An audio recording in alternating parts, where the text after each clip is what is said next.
Mambembe. Lo marginal y lo ordinario. Mambembe, el arte y la cultura desde la calle. Mambembe. El arte y la cultura, vistos desde abajo, desde la calle. Porque el arte y la cultura lo haces tú, lo hacemos todos.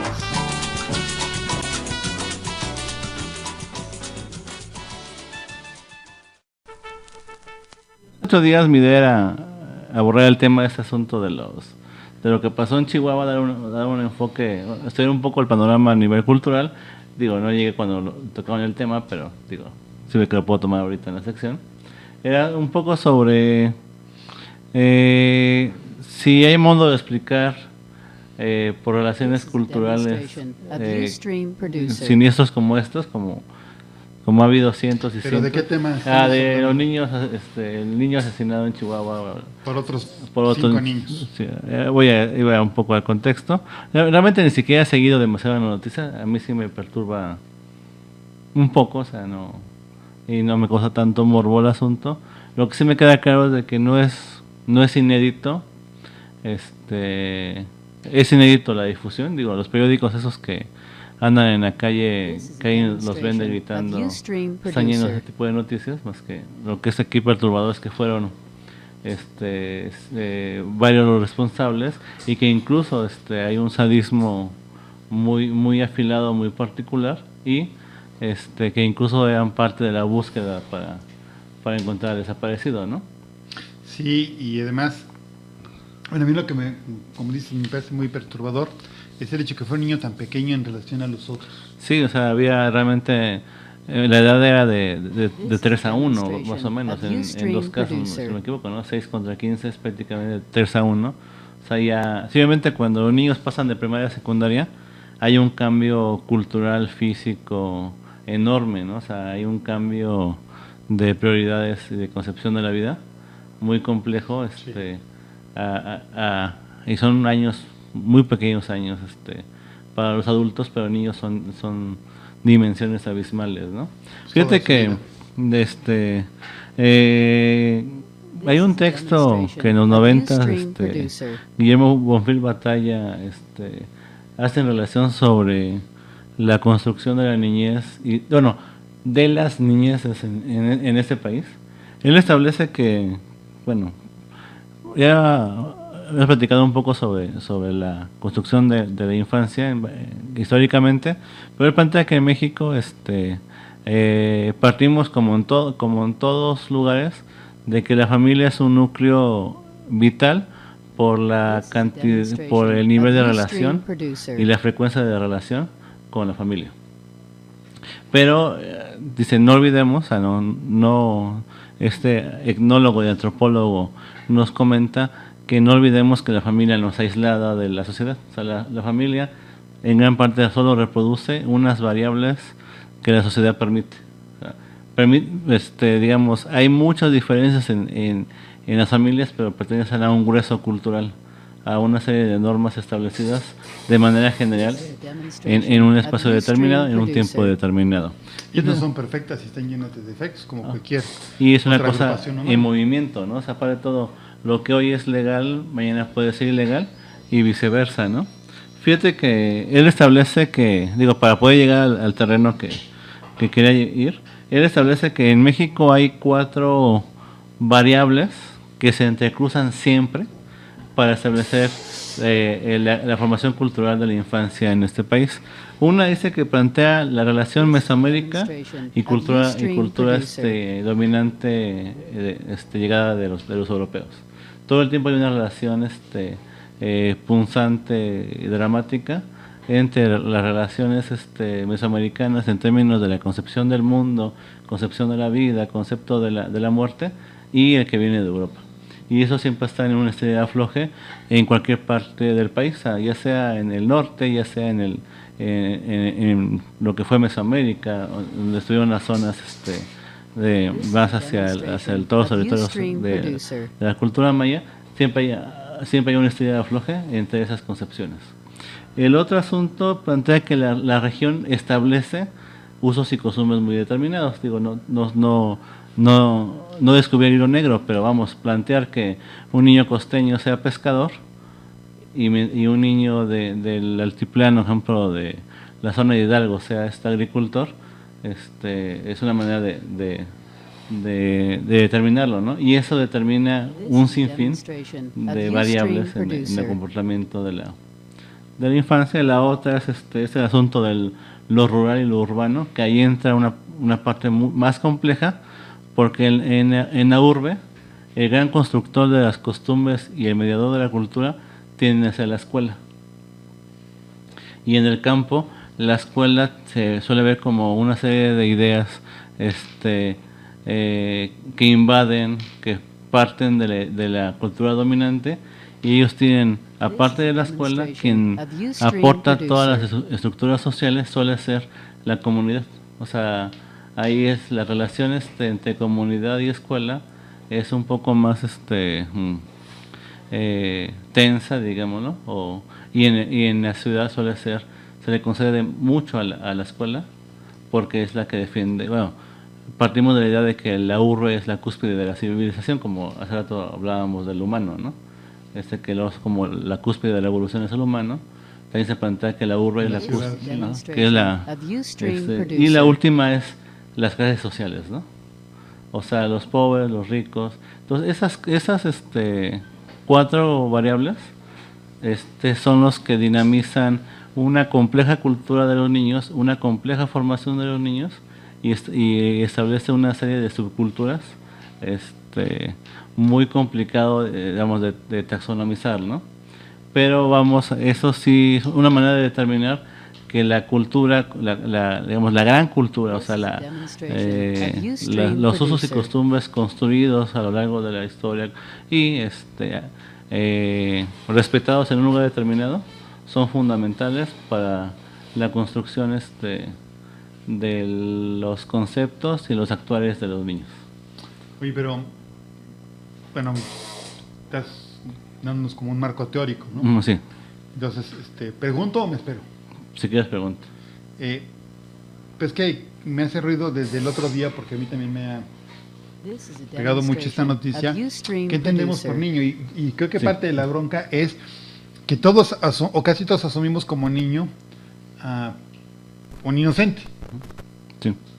Fíjate que iba un poco hacia ello.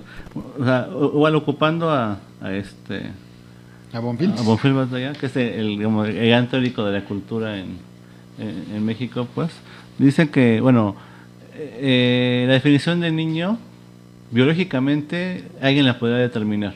Nunca habría consenso, pero podemos partir de incluso de edad, cambios biológicos, hasta peso, cosas así. Uh-huh. Pero culturalmente van a ser los usos y costumbres de cada lugar determinado quien determine claro. La transición. Por ejemplo, hay lugares en los que no existe la adolescencia, ¿no? O sea, niño, rito, adulto, ¿no?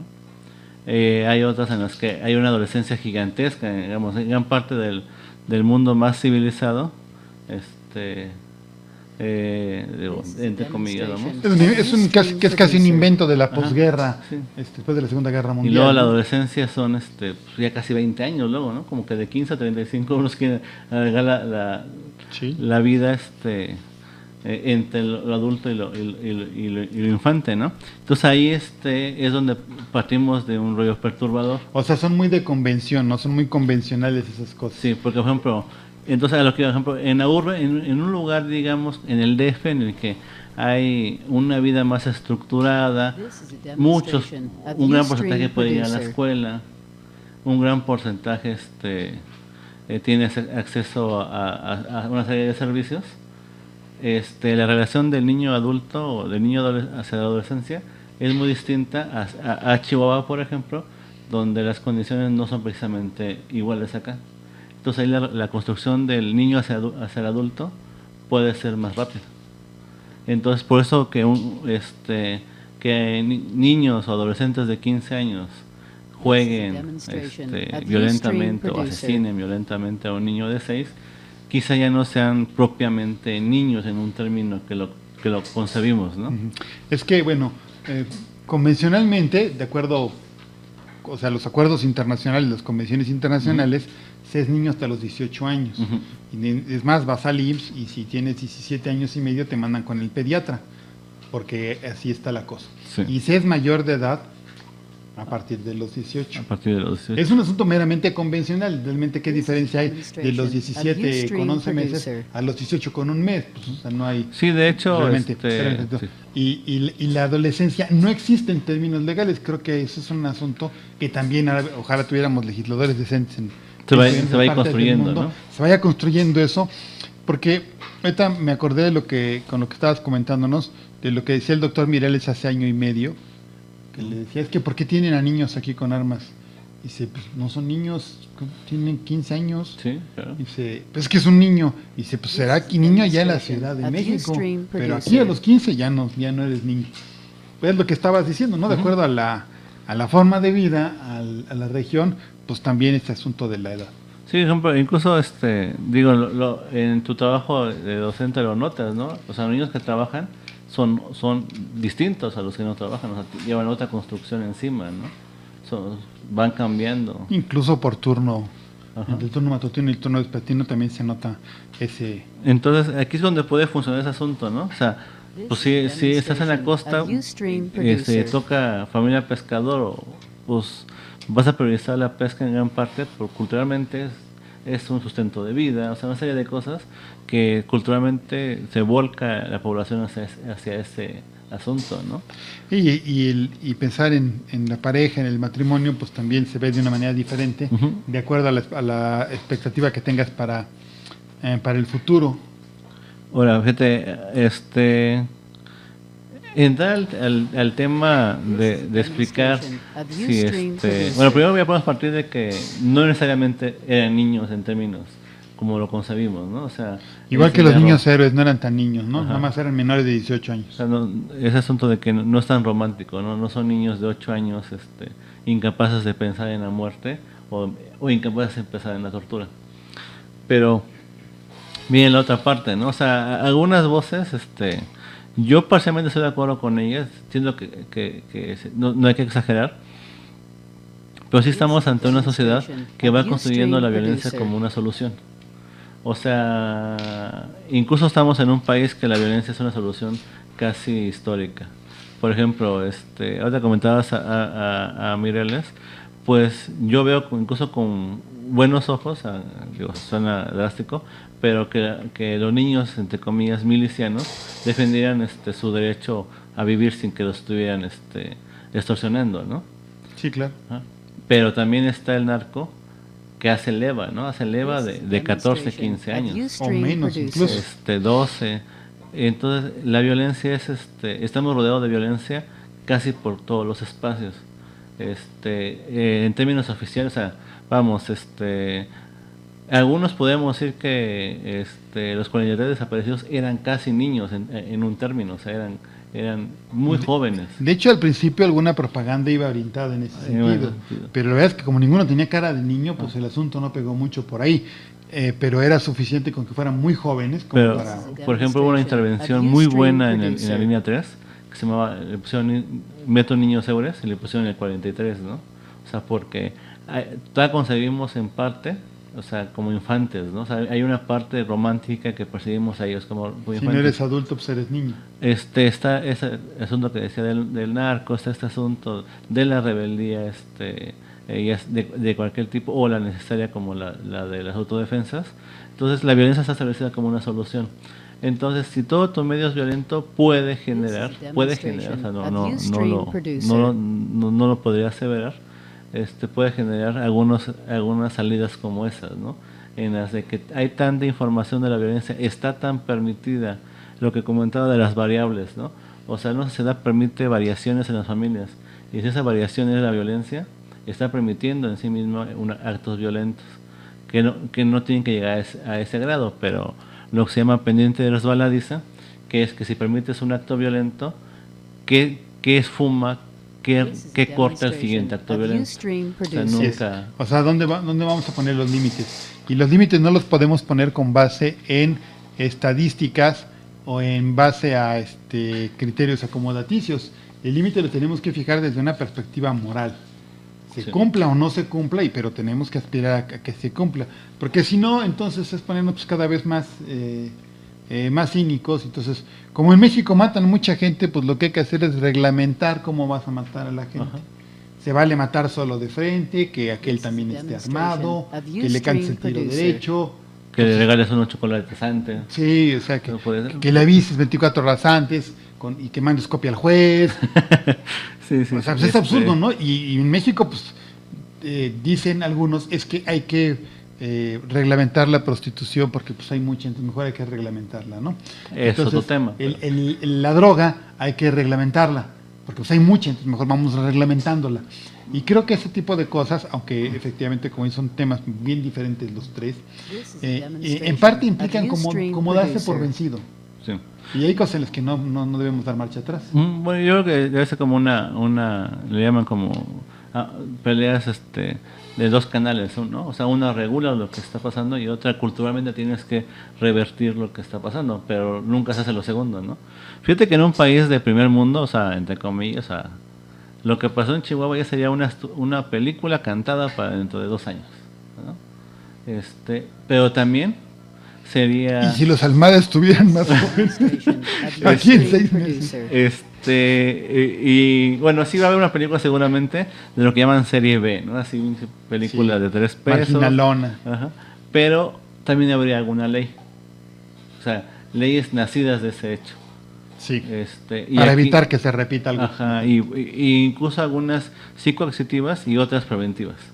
Pero aquí, pues como dices, están pensando ya en el siguiente hueso, ¿no? Pero te preguntaba yo sobre la inocencia hace rato, bueno, sobre la definición de infancia, y decía yo, pues creo que lo asociamos con, pues es que este pobre no sabe, ¿no? O el niño de 6 años, a lo mejor era un niño malcriado, grosero, pateaba a su mamá.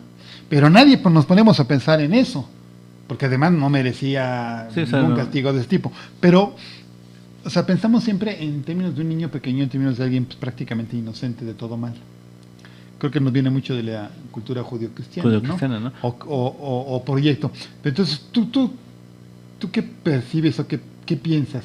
Estos chamacos de 12 y 15 años, que son las edades en las que fluctúan las de los que cometieron el homicidio,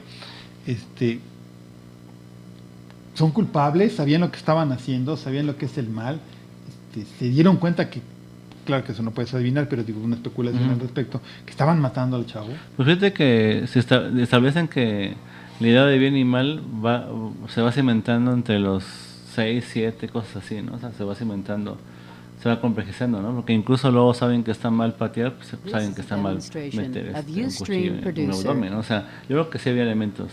Fíjate que, bueno, queda muy poco tiempo, y fíjate que yo quería hablar de un libro que es muy bueno, que argentino, que se llama Juguete Rabioso.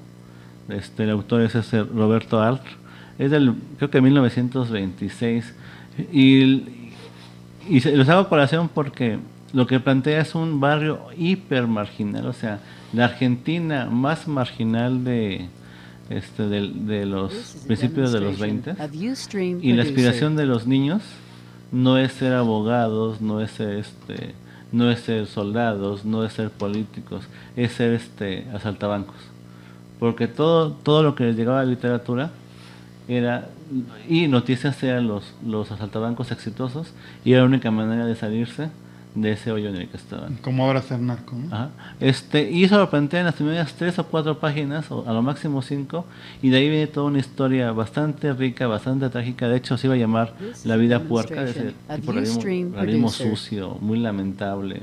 Digo, vamos, de ahí son los tangos, se puede imaginar el nivel de drama del libro, sí. Pero todo parte de la idea de que el mundo no funciona y no da oportunidades para no ser asaltabancos, ¿no?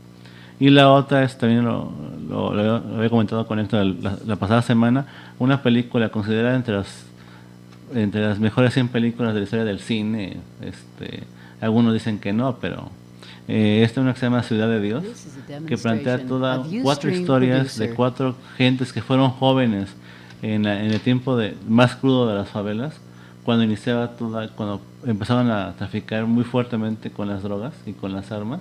Entonces, como 4 personas nacidas en esos extractos sumamente pobres, sumamente marginales, sumamente con poca esperanza, pero con mucho fútbol, porque ellos son como muy alegres todo el tiempo, ¿no? O sea, así los pintan en la película. Eso es la cultura de ella de Brasil, supuestamente, sí. ¿no? Pero, y uno se vuelve el capo más importante, el mafioso más importante, sádico. Otro se vuelve el mafioso bueno, porque no quiere ser como él. Otro se vuelve un mafioso como que negociador, y otro se vuelve todo menos un mafioso. Entonces, aún en un mundo difícil y adverso, también cuenta la decisión. O sea, es muy complejo el tema, ¿no? O sea, ese asunto de que ellos pudieron saber que estaban haciendo mal y pudieron decir que no. Pero también la cultura pesa, la presión colectiva pesa. Entonces, quizás sabían que estaban haciendo mal. Yo estoy seguro que sabían que estaban haciendo mal. Bueno, yo creo que sabían que estaban haciendo mal, pero la presión social de un grupo tan compacto, la incapacidad de formarlos con fuerza para saber separarse de no ofertar otra cosa más que... La gente luego no mide bien las consecuencias. Hay un programa interesante que pasa en un canal de paga que se llama La Ciencia del Absurdo, y te ponen videos de cuates que intentan hacer cosas que ya cuando las ve uno que no resultan, sino que estúpidos. Por ejemplo, anunciaban mucho con que con la rueda trasera de una moto deciden impulsar un volantino tío vivo, y entonces el cuate que está sentado ahí, como se mueve muy rápido esa cosa, pues sale disparado y se lastima, y bueno. Pero, bueno, qué idiotas, ¿por qué no se dan cuenta? Es que la gente luego no tenemos idea de la magnitud de lo que estamos haciendo, aunque sepas que está mal o que es muy riesgoso. Porque luego hay la cultura, la que viene la cultura, la educación y la gente que está tolerada. O sea, todo es pleonasmo, pero vamos, son los que te pueden dar medios para eso, ¿no? Porque yo sí creo que estamos en un punto en el que el narcotráfico se ha vuelto aspiracional, y eso se me hace preocupante, y quizá tenga relación con esto.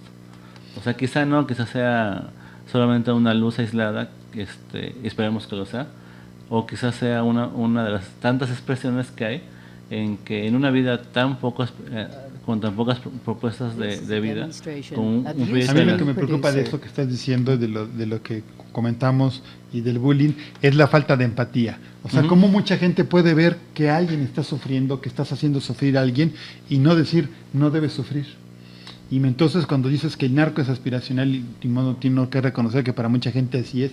Me acuerdo que cuando yo era niño, hace muchísimos años, la aspiración de uno era llegar a ser como el Che Guevara, o ser un guerrillero, ser un liberador, un repartidor de bienes, alguien que trae la felicidad, el nuevo mundo a las personas. Y ahora lo que tenemos es que pues incluso hacer lo contrario. La mitología de los narcos empezaban con gente como Malverde, como Escobar, que derrochaban dinero en sus los lugares. Los supuestos narcos buenos. Y ahorita pues ni siquiera dejan esa esperanza, ¿no? Creo que sería todo por hoy. El tema da para mucho, es muy complejo, pero mínimo tratar de encontrar algunas referencias. Que nos...